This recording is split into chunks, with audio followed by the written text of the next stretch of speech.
It has been a hellacious week for K-pop when it comes to racism scandals. Not so much necessarily in the severity of them. There hasn't been any Mamamoo blackface or TO1 Chan K-Con shit happening, but just more in the number of racism and N-word scandals happening within like a single week. I got precious little time for video making, so I'm hoping this new thing will sustain my channel in the meantime, and if there's anything you want me to talk about that's happening in the K-pop sphere, basically just drop a comment and I'll see what's up. Now, undoubtedly the biggest scenario in this pileup is the Kiss of Life thing, for which 2 apologies have been dropped so far. I am going to save this one for last because I actually have not seen it yet.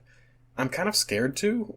My understanding, just based on what's been told to me, is that they did a birthday V-Live where the theme was old school hip-hop and promptly did racist, culturally appropriative shit that has left them in hot water.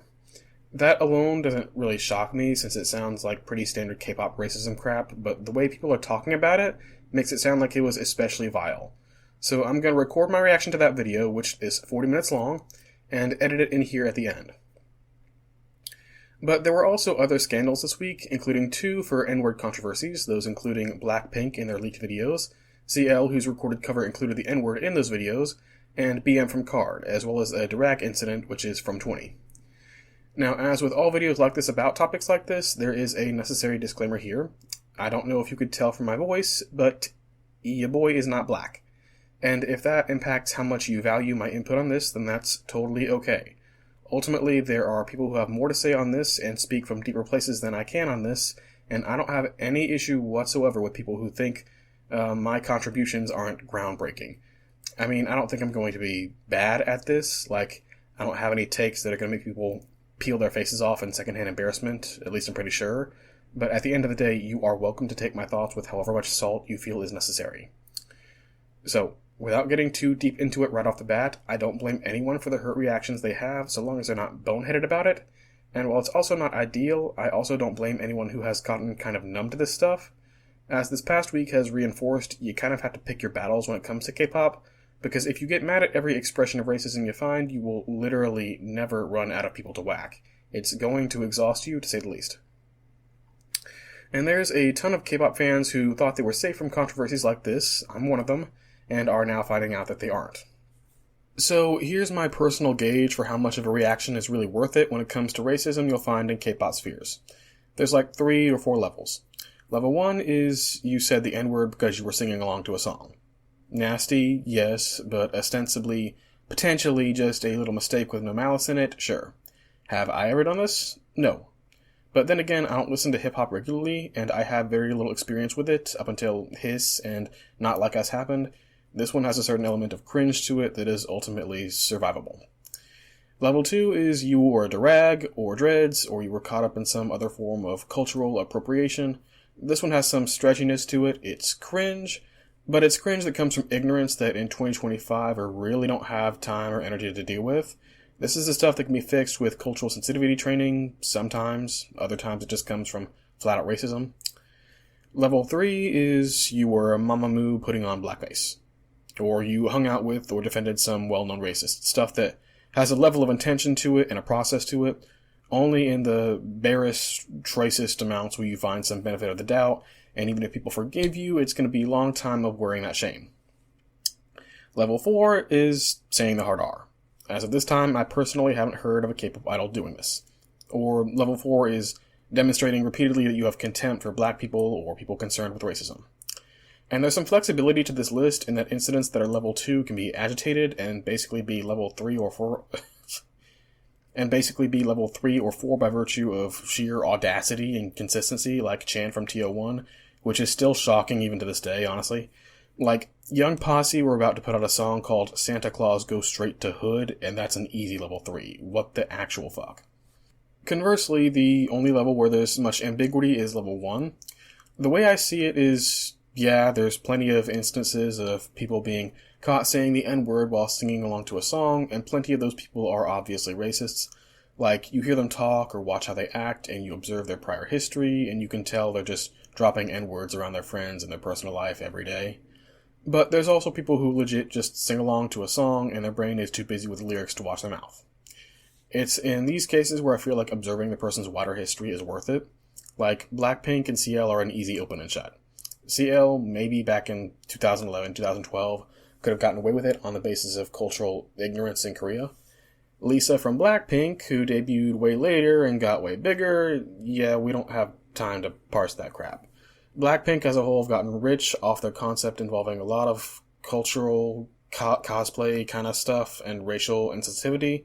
Lisa more so than the rest. It's part of a pattern, so I don't give any benefit of the doubt. That is clearly not something they think is wrong, and it's extremely doubtful they're going to see any meaningful consequences for this. They're too rich, and they're shielded by their fan base.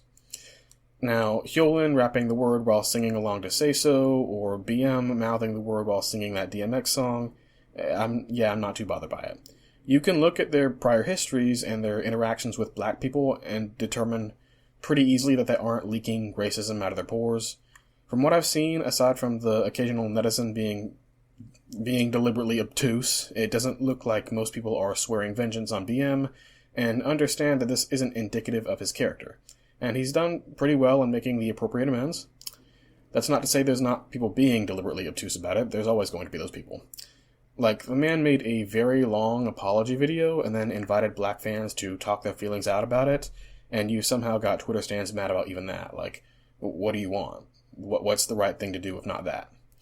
You've got people going back and forth about whether BM needs to educate himself or whether he should know by now, and I'm sitting here like, this would all be so helpful if that had anything to do with it, but it doesn't. At the end of the day, sometimes a song just slaps and someone's brain turns off for one verse too long. Then you've got cases like the From 20 to Rag thing, where his promotional shoot for the next single he's dropping is him wearing one, to which my response is basically, You know, I remember this guy making it into my stan and anti video, and as an alt nonetheless, so it feels kind of surreal that I'm sitting here weighing whether to unstand for good, and it's actually taking me a minute. As much as I love the guy and love his music, it's been a hot minute since we heard anything from him, and Demon was actually a really bad track. Like, the reasons to stick with him are kind of slipping through my fingers.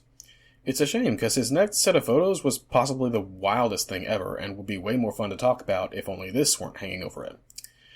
I will say that my ability to continue standing him is going to be dependent on him fixing this quickly, because I can safely say that in contrast to Hyolyn or BM, he is definitely doing this wrong, and that he's just not acknowledging it at all. Like, he's not saying anything about it, or even just deleting the photos. He's actually just going on with business as usual, and that's definitely the wrong response. Racism in K-pop is like, it's ever present, and as long as it exists in the West, it's going to exist in Korea too, which is definitely like 10 years behind the West in just about everything. And far from saying that to try and defend K-pop idols, I say it because I'm too grown to think this is just going to go away or magically stop happening. But that's all I have to say on the lesser scandals of the week. BM, I Still Love You, Blackpink Sunk, From 20, you've got exactly 10 seconds. Now, we gotta dive into the Kiss of Life video, which I think is what most people are actually here for. One eternity later. Okay, so on second thought, I'll just probably post the unedited reaction as its own video. Now that I've had a chance to organize my thoughts, I'll lay them out here. First, I thought this was going to be way worse than it was. Like, the way this was being talked about, I thought these girls were going to be calling themselves hood unnies and freestyling their little hip-hop wannabe souls out. I thought they were going to be doing absolute parody shit. The consistent feeling throughout that entire 40 minutes was just cringiness and vaguely annoying antics.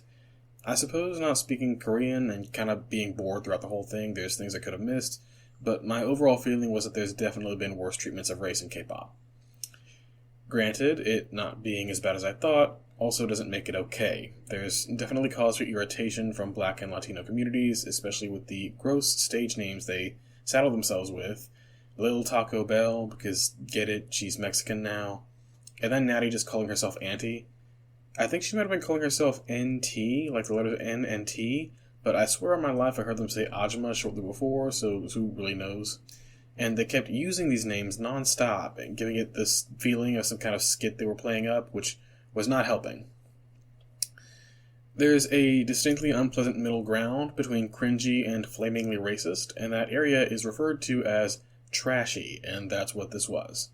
If someone saw this and thought it wasn't the magnum opus of K-pop racism, I'm not gonna disagree, but the behavior exhibited was just so basic and unfunny and difficult to sympathize with This is definitely a group of girls you avoid in the hallway or the street crossing. They don't know how to act right, they don't know anything about hip-hop, and they are ignorant in the extreme and for public consumption.